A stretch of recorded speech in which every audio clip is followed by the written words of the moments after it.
G'day everyone, welcome back to In My Shed. I'm BC. A little bit of a short video on something I've bought recently for the shed. Quite a surprise for me on Facebook, per normal, way too bloody often. And an ad from Temu comes up.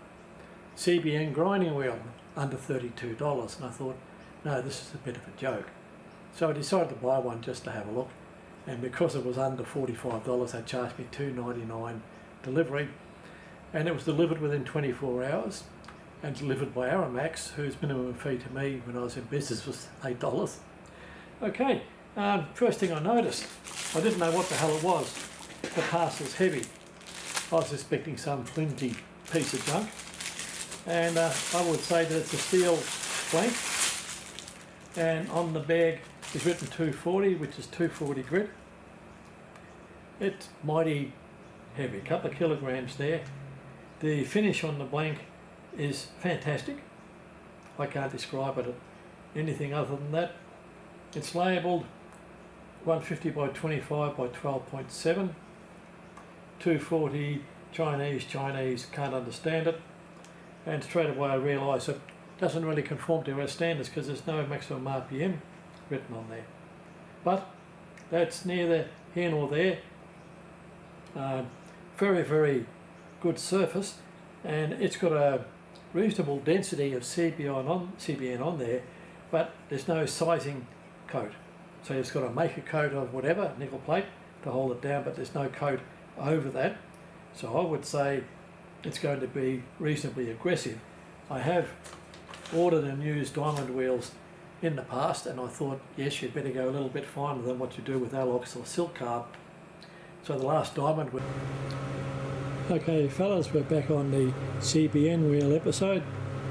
It's still just mounted on the bench grinder, and I've put a DTI on there to see what sort of face run out we've got, or radial run out.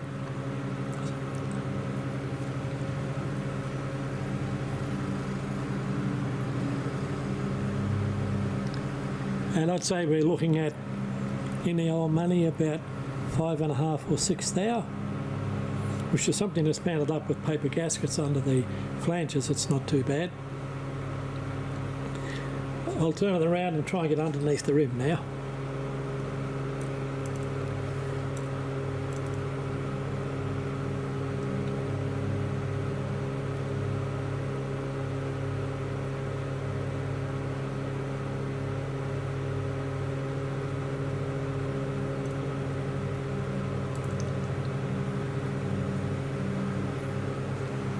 Okay, we'll give that a bit of a spin.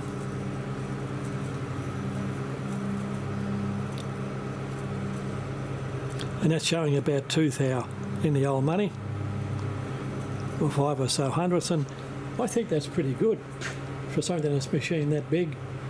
Just mounted on a bench grinder. As I said, it's a very, very snug fit on the shaft, so I'm quite pleased with that. Now, I have cheated a little bit. I ground a set of 3 small 2mm drills for some cross-hole drilling in a couple of pins, or 40 pins to be exact, and surprisingly the finish came out better than the factory. I used 3 factory drills for 6 holes, and then after regrinding the drill, the first one gave me 14 holes, so I'm very, very pleased with that. But I'll take the indicator away now and come out with a 1/2 inch drill, and we'll see what happens with that. Okay, back again. We'll turn the machine on. Hope it still has power. Oh no, I turned it off before lunch. Back in a sec.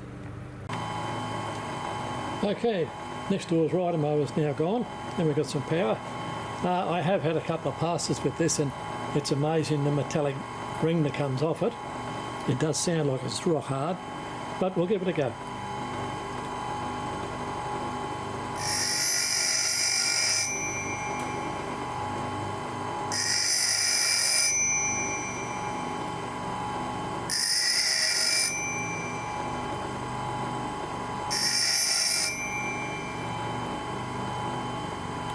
Okay.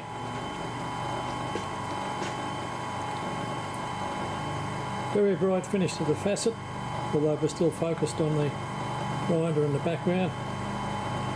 I'm quite satisfied with that. I've got to say it seems a lot more aggressive than I would expect for a 240 grit wheel, but this is the real test. This is a bit of high-speed steel that's made in China.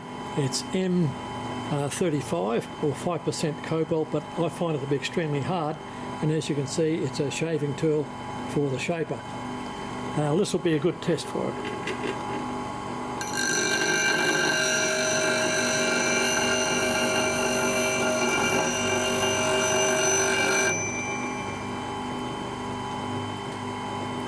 And I missed just a little.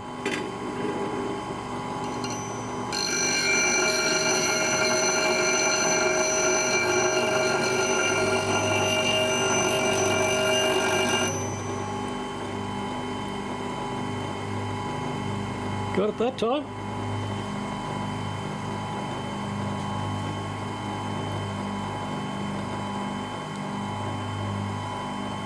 I'll pay that. That's a reasonable finish. Not what I expected out of a solid wheel, but my complaint so far would be that it's extremely aggressive. I think with a vitrified wheel, after you dress it with a diamond and then run over with a dressing stick, it takes a lot of the points off the abrasive grains, and that's what you want for small drills or any tool that you want to thin the web, something like that, or put a chip breaker in. You don't want a wheel that's going to eat the hell out of the tool. And I'm surprised that the 2mm drills I did earlier came up with reasonable equal facet angle, although I think that was more arse than class. But Temu CBN wheel delivered to my door the next day for $35. I'd say this is a winner. I can't put it up on a Clarkson grinder because it's too wide, and a Clarkson has only got a 1/2" left-hand BSF thread, and the whole shaft only has a 30mm length, including the plane section. It's meant for tool and cutter grinder wheels. So I'll think about what I'll do. I may turn a bit off the face of this wheel, or find some other way to get a bit more thread engagement. But it's very well balanced. The grinder isn't shaking like a dog shitting razor blades. So yeah, very, very happy. Okay, please like and subscribe if you haven't before. Bye for now.